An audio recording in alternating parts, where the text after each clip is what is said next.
All party meet పెట్టిండ్రు అనుకో, లేకపోతే స్టేక్ హోల్డర్స్ మీట్ పెట్టిండ్రు అనుకో, లేకపోతే సివిల్ సొసైటీస్ని పిలిచిండ్రు అనుకో, మీరు అడుగుతున్న ప్రశ్నలన్నీ ప్రభుత్వం ముందుకు వస్తాయి. ఎక్కడైనా ఏ స్టేట్కి ఆ స్టేట్ రిజర్వేషన్లలో ఏది ఎందులో కలుపుకోవడానికి వెసులుబాటో ఆ లిస్ట్ ఉంది. ఒకవేళ ఏదైనా సామాజిక వర్గం ఒక రాష్ట్రం గతంలో కాపులు ఓసీలలో ఉండేది, 1976లో బీసీలలోకి వచ్చిండ్రు, 1976 కంటే ముందు లంబాడాస్ కూడా బీసీలలో ఉంది, తర్వాత వాళ్ళని ఎస్టీలలో తీసుకొచ్చిండ్రు. ఇట్లా రకరకాల సామాజిక వర్గాలు వివిధ సందర్భంగా ఎల్లాపుల కొప్పుల వెలమ వాళ్ళందరూ ఒకప్పుడు ఓసీలు. చంద్రశేఖరరావు గారు 96లో వారిని తీసుకెళ్లి బీసీలలో కల్పించిండు. దీనికి లోకల్ బాడీ ఎన్నికలకు సంబంధం లేదు మిస్టర్ సూరజ్.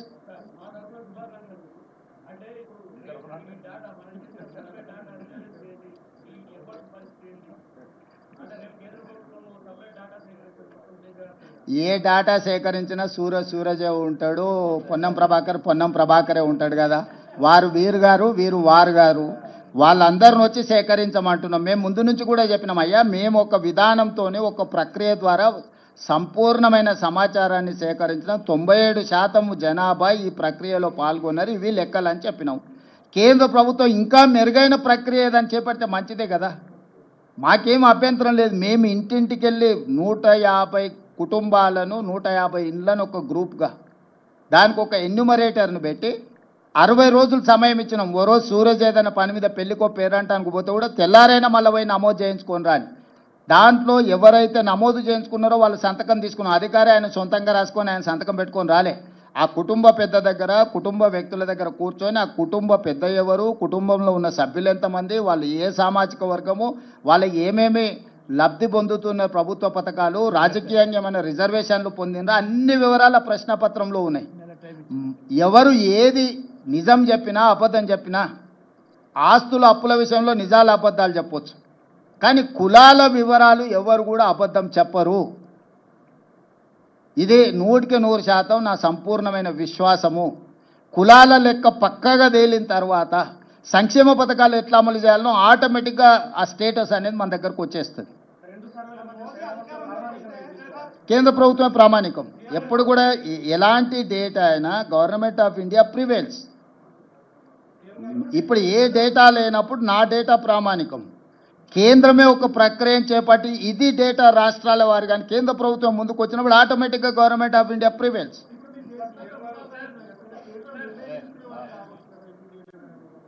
ఇప్పుడు వృధా కాదు, దేశానికి ఉపయోగపడ్డదని మేము చెప్తున్నాం. రోల్ మోడల్ తెలంగాణ అని ఎందుకు చెప్తున్నాం?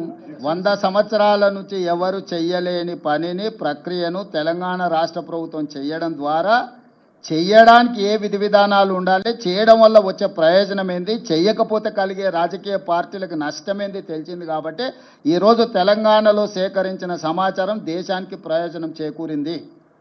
కాబట్టి ఇవాళ దేశానికే రోల్ మోడల్గా నిలబడ్డం మేము. తెలంగాణ మోడల్ దేశానికే రోల్ మోడల్.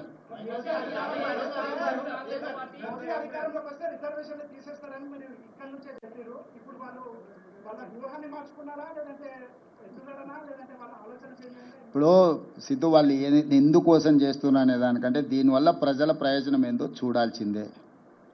ఆ ఎన్నికల ముందు వాళ్ళు చేసిన ప్రయత్నాన్ని మేము తిప్పికొట్టినాం కాబట్టి, ప్రజలు కూడా తిప్పికొట్టి 240 సీట్లు ఇచ్చారు కాబట్టి రిజర్వేషన్లు రద్దు కాలేదు, రాజ్యాంగాన్ని మార్చలేదు.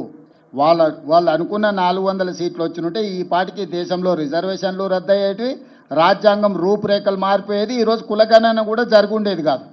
ఆ రోజు ప్రజలు మేము అప్రమత్తం చేసినాం కాబట్టి వాళ్ళకి సంపూర్ణమైన మెజారిటీ ఇవ్వకుండా 240 సీట్లు ఇచ్చారు కాబట్టి సంకీర్ణ ప్రభుత్వంలో వాళ్ళు అనుకున్న ఎజెండాను అమలు చేయలేని పరిస్థితిలో ఇప్పుడు ఈ సంకీర్ణ ప్రభుత్వాన్ని కాపాడుకోవాలంటే కులగణన చేసి తీరవలసిందే. ఎందుకంటే అక్కడ బీహార్లో వాళ్ళతో సంకీర్ణ ప్రభుత్వంలో ఉన్న నితీష్ కుమార్ ఇతరులు ఈరోజు కులగణన చేయాలనే డిమాండ్తో ఉన్నారు. మొన్నటి వరకు మీరు చెప్పిన నరేంద్ర మోడీ గారు బీజేపీ కులగణనకు వ్యతిరేకంగా మాట్లాడిండు కదా. రాజ్నాథ్ సింగ్ గారు అఫీషియల్గానే చెప్పిండు, సుప్రీంకోర్టుకి చెప్పిండు మేము చెయ్యము అని, అఫిడవిటే ఇచ్చిండు. ఎందుకు మారింది? మేము ఎన్నికల ముందు, పార్లమెంట్ ఎన్నికల ముందు ప్రజల్ని అప్రమత్తం చేసినాం కాబట్టి ప్రజలు మోడీకి సంపూర్ణమైన మెజారిటీ, ముఖ్యంగా 400 సీట్లు ఇవ్వకుండా తిరస్కరించడంతో by political compulsion, he has decided to take up this issue.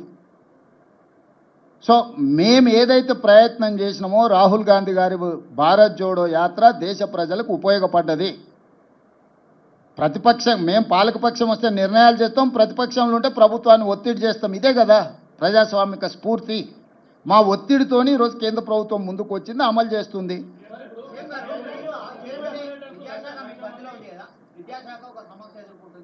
ఇక అది ఇప్పుడు ఇది మాట్లాడుకున్నాం. ఇప్పటికాడికి దీనికి మాట్లాడదాం. ఇక్కడ దేని విషయం మాట్లాడదాం.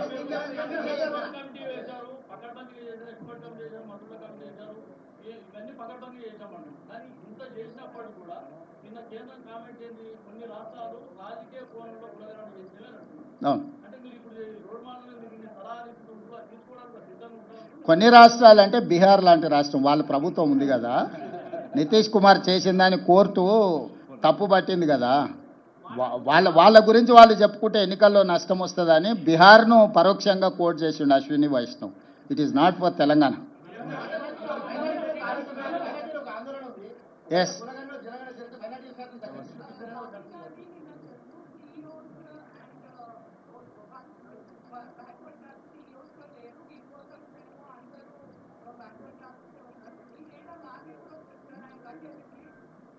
ఆయన ప్రధాన ప్రతిపక్ష నాయకుడు, ప్రజాప్రతినిధి కాబట్టి వారికి కొంత సమాచారం ఉంటుంది. మీరు ఈడనే ఉన్నారు లోకల్గా, you are live witness for everything.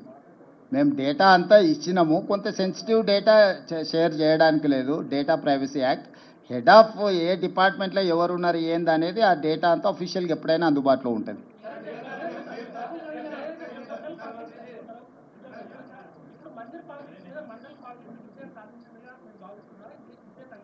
ఇప్పుడు జనగణనలో కులగణనే ఎత్తుకుందాం, అది ఒక్కదాన్నే ఎత్తుకుందాం మనందరం కలిసి.